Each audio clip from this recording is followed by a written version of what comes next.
figure ni Zechariah at si Elizabeth at yung bagong pangalan ng sanggol si Juan.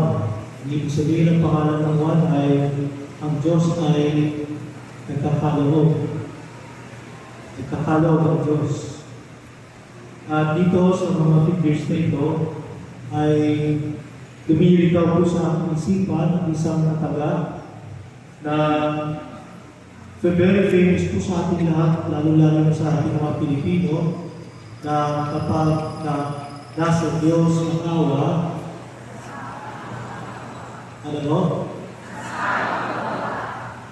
nasa Diyos ang awa, nasa tao ang awa. Naniniwala po kayo doon? Kayo pong lahat?